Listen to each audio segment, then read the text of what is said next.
pesos kwarta nga ginhatag Manila. Madamo nga salamat Bombo Radyo. Number 1, ang 3,000 pesos pagagamiton ko nga dugang kapital sa akon nga sari-sari store kagang iba ni pang grocery ko. Dako gid ni nga bulig para sa akon kag sa akon nga pamilya. Madamo gid nga salamat Bombo Radyo. Basta radyo, Bombo. Number 1.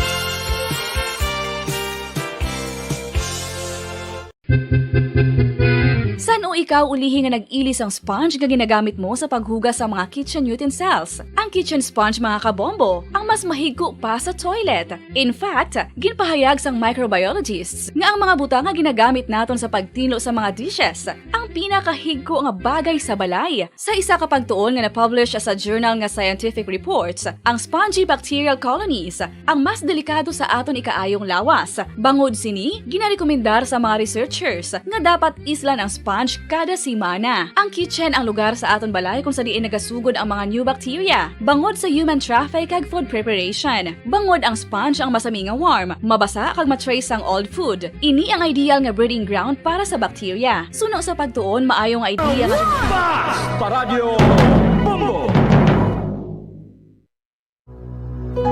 When I'm dead, my dearest, sing no sad songs for me.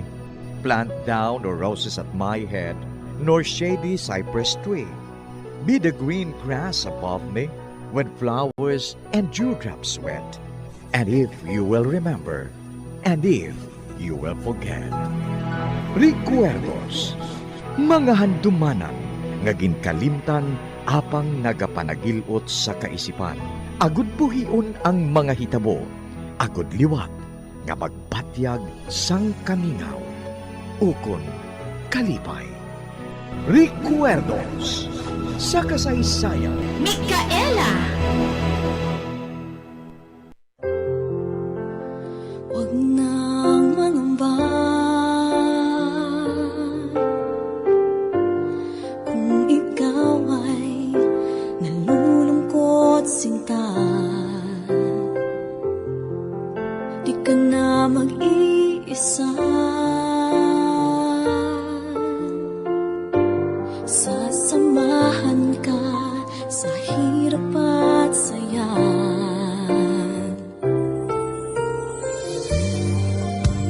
Asahan mong pag-ibig ko'y di magbabago.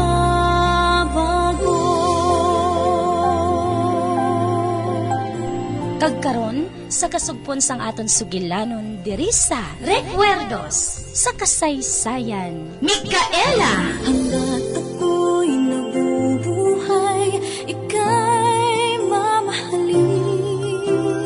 Asahan mong pag-ibig ko'y di magbabago.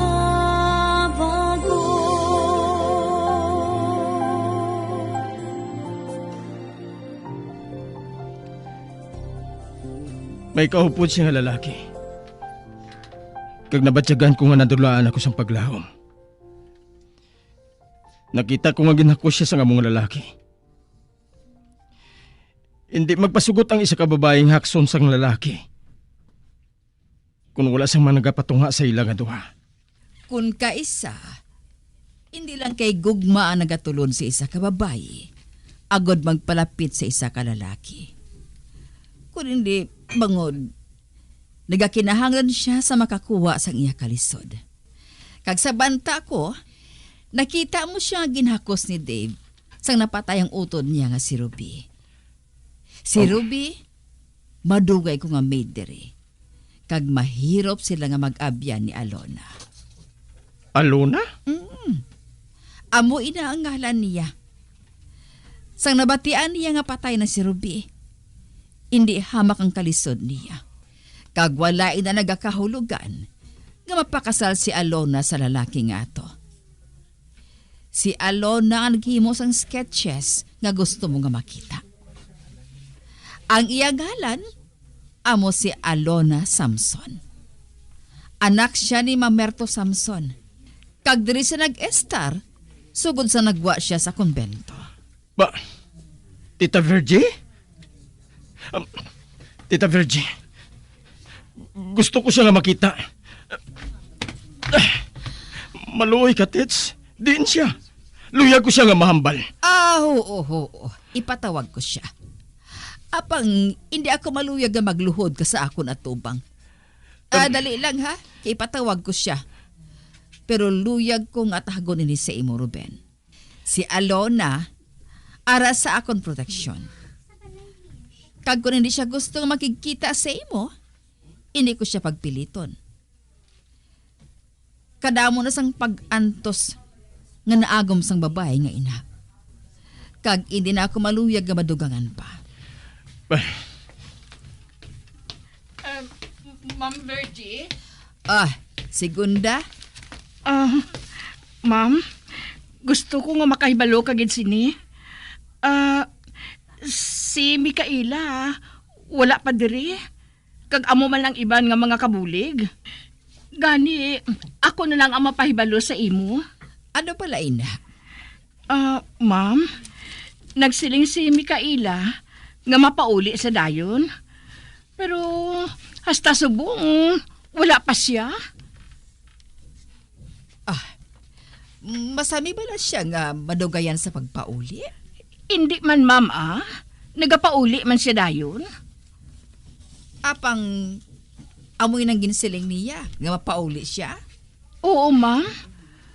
Mga pila lang kuno ka oras siya. Pero 3 ka oras na nagligad.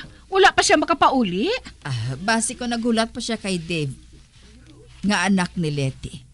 Para ba lang nga may upod siya sa pagpauli? Mangita kita sang tawo nga makapamangkot kay Letty kung ano ang natabo. Tita Virgie, ako nang malakat. Itudlo sa ako ng balay ni Liti ngayon.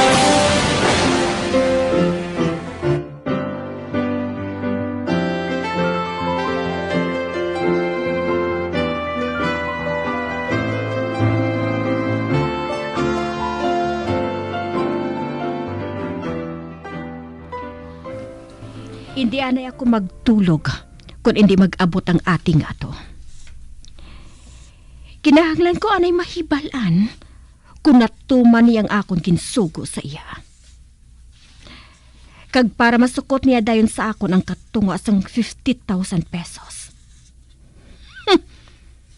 Ang buang. Ang tumdum siguro niya. Hindi ko siya pagbayran.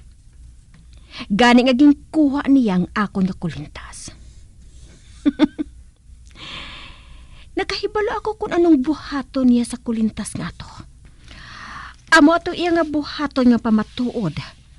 Nga makusar ako kung hindi ako magbayad sang ako na bilin nga balayran sa iya. Apang masiling ako nga nawigit ko ang kulintas nga to.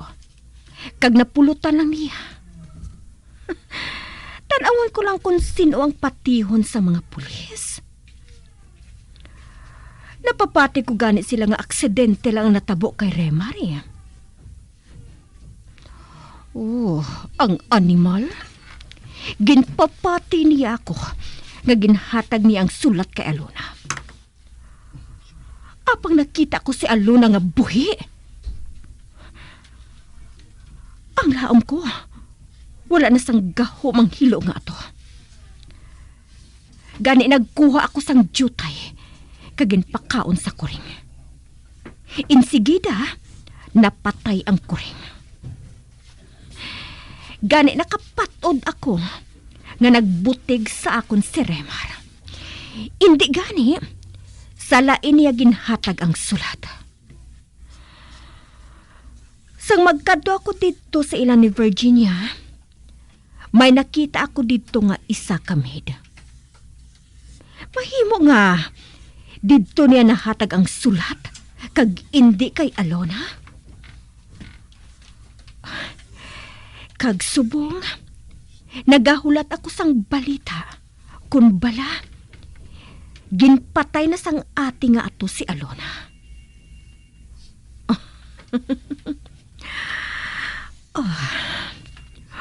Ubahon ko liwat ang bayo ko nga ini.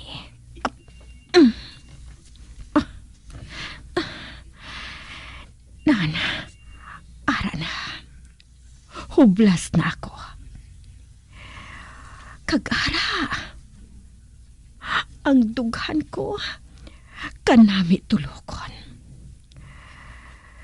Samtang nagatindog ini, daw pareho lang sang bagong buskag nga rosas. Kag ang kurtis ang akon lawas, do sa gitara. Oh, kanugon, Remar. Kanugon nga pati ini nadula sa imo. Subong, wala ka na.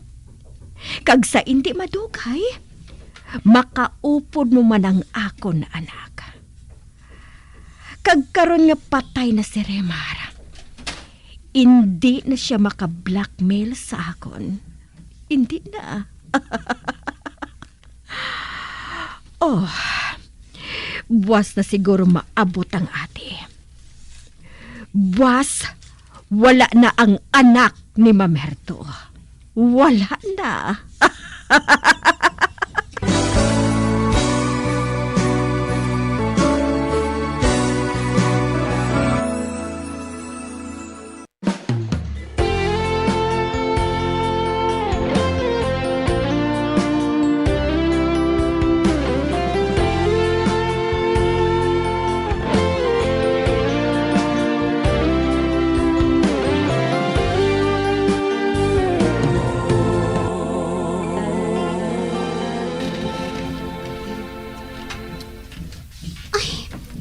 Aragoy, kasakit sa ulo ko.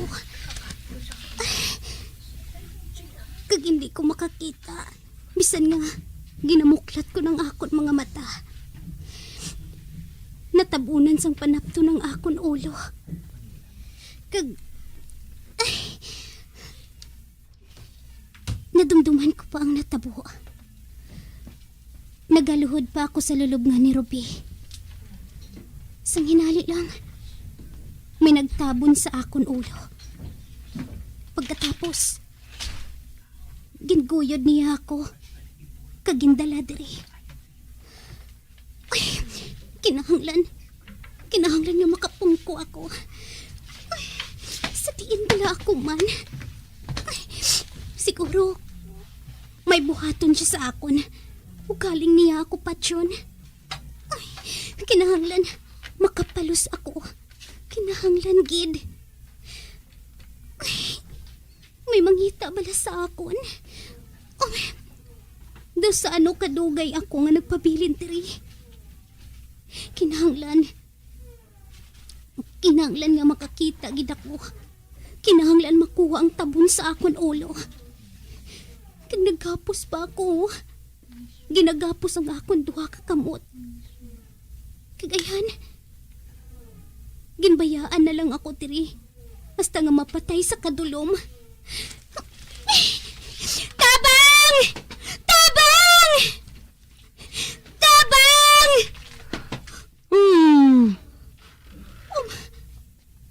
Ang tingog na ina. Kilala ko. Iyas ang ate nga babaye. Nakahibalo ako. Nga nakilala mo ako. Hubaran ko ikaw. Apang magpamati ka sang akon ihambal. Magpangako ka nga maghipos ka samtang nagahambal ako. Oo. Karon, hubaran ko na ikaw. Kuhaon ko pagid ang tabon sa imo ulo.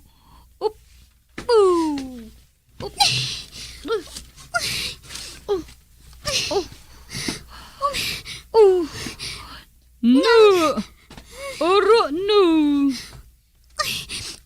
Nga ari ako diri. Nga ginkidnap ako. Siya ang imo anak, hindi bala?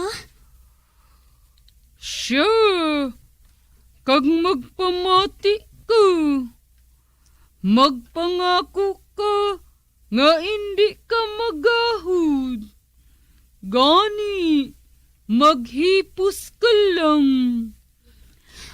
Ang akon anak, wala sang handom nga malain sa imo.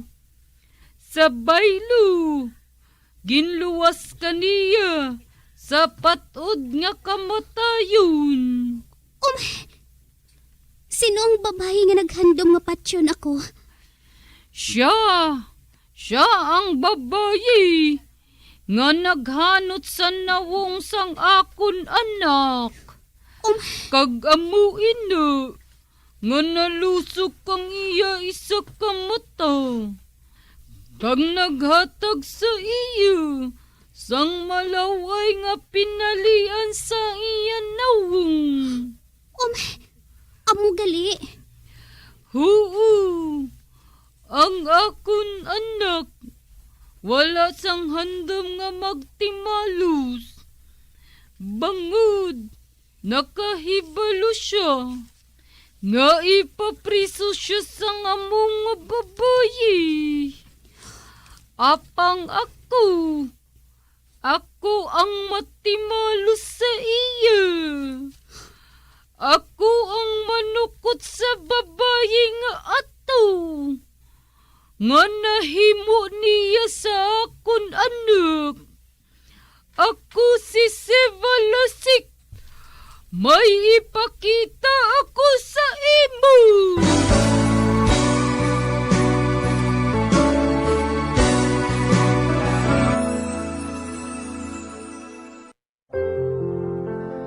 Huwag nang mangamba kung ikaw ay nalulungkot sinta. Di ka na mag-iisa. Sasamahan ka sa hirap at saya.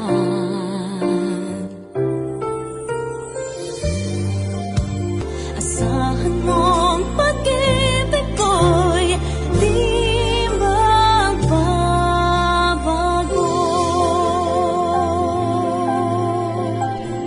Mga abyan, sundan ninyo sa pagpamati ang kasugpon sang aton sugilanon diri sa Recuerdos sa kasaysayan. Micaela! Ginsulat kag sa direksyon ni Elizabeth Batidwan Navarro. Hanggat ako'y nabubuhay, ika'y mamahalin. Asahan mong pag-ibig ko'y di magbabago.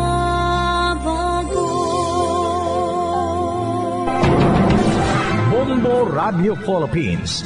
Patuloy na #1 sa drama. Flash Paradyo Bombo!